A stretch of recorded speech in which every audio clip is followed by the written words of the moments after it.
By Mina Hamilton, February 3, 2018. The retired generals on the talk show circuit look grim. They say if the US attacks North Korea, it will retaliate and bomb Seoul, South Korea's capital. Hundreds of thousands could die. The generals look even grimmer. There will be a ground invasion, result a possible 20,000 casualties per day.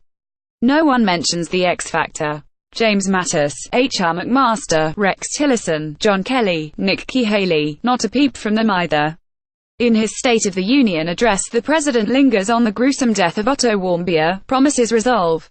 Trump also won't touch it. 24. South Korea has 24 operating nuclear power plants.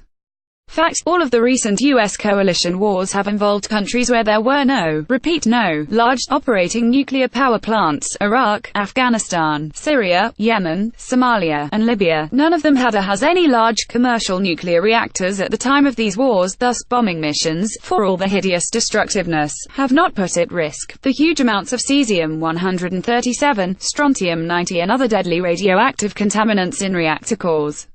So how do 24 nuclear power plants change the equation regarding a U.S. war versus North Korea, a war which, by most predictions, quickly morphs into a war both on South and North Korea soil after the U.S. launches a strike preemptive or not? The Kim Jong Un regime unleashes artillery located immediately north of the DMZ, hidden behind blast doors. The doors open for firing and then close up again. This firepower is also buried deep in granite mountains, according to the DC-based International Institute for Strategic Studies. North Korea has thousands of these, medium and long-range rockets.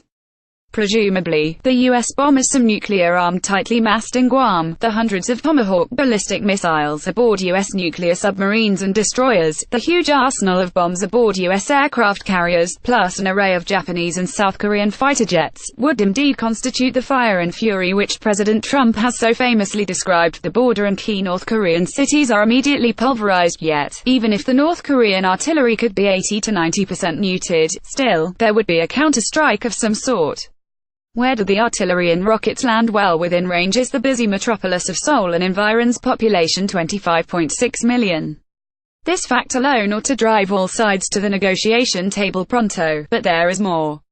Most of Korea's 24 nuclear power plants are located in the south, way beyond the range of said artillery. There's an exception. The Hanul reactors located at Ulsan are about midway down the South Korean portion of the peninsula. Here, right on the east coast, 6 reactors sit side by side. A strike could simultaneously disable 1, 2 or more nukes, not to mention possibly jeopardizing the on-site pools where old and highly radioactive reactor cores are cooling down.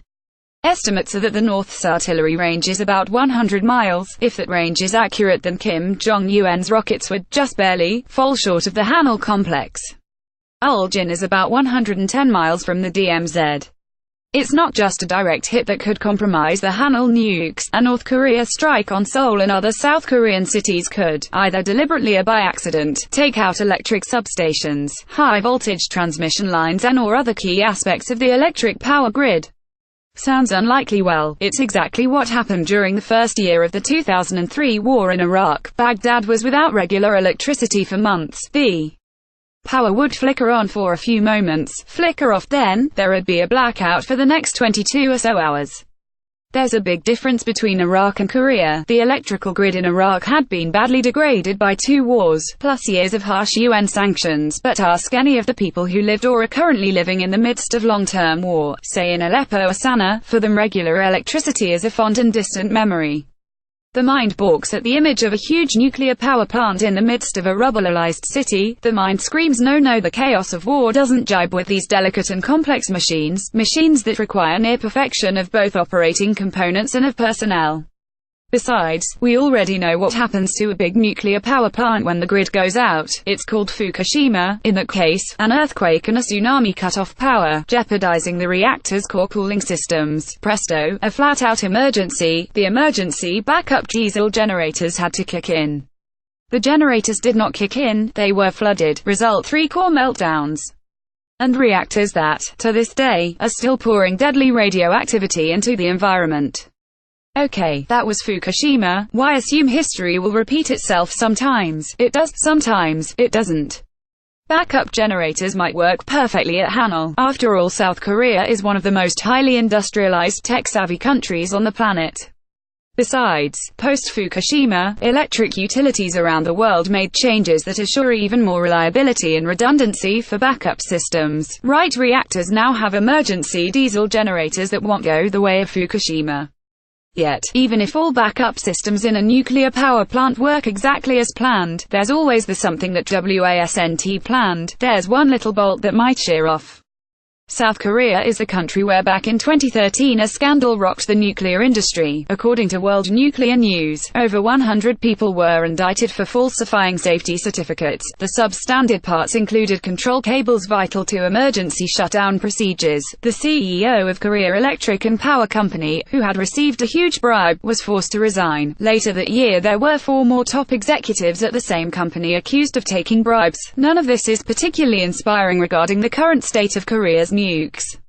Let's assume those nuclear power plant scandals are over. Then, can't we just put our hopes on North Korea deciding not to respond if attacked, or assume its response will be so minimal as to be ineffective? Can't we eliminate artillery from the equation? Oh, yes, and let's mentally jettison the few decrepit submarines the North Koreans have lurking about. Also forget Russia and China and how they might respond. Presto, the skies are wide open for whatever the US wants to deliver.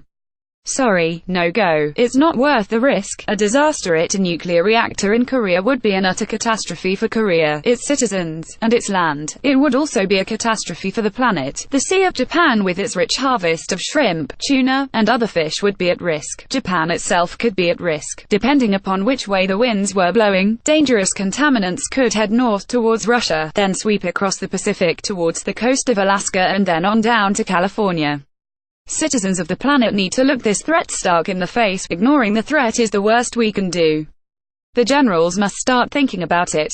The US pilots climbing into the cockpits of F-35 fighter bombers in Guam should think about it. The Koch brothers should think about it. Senator Tammy Duckworth should think about it. Just back from a recent trip to Korea, she warned Americans simply are not in touch with just how close we are to war on the Korean Peninsula. The millions watching the Winter Olympics should think about it.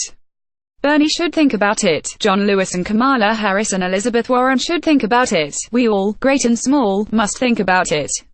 And the world needs to roar. It is unacceptable. It cannot happen. No war in a country where there is one operating commercial nuclear power plant, much less 24, period. End of story.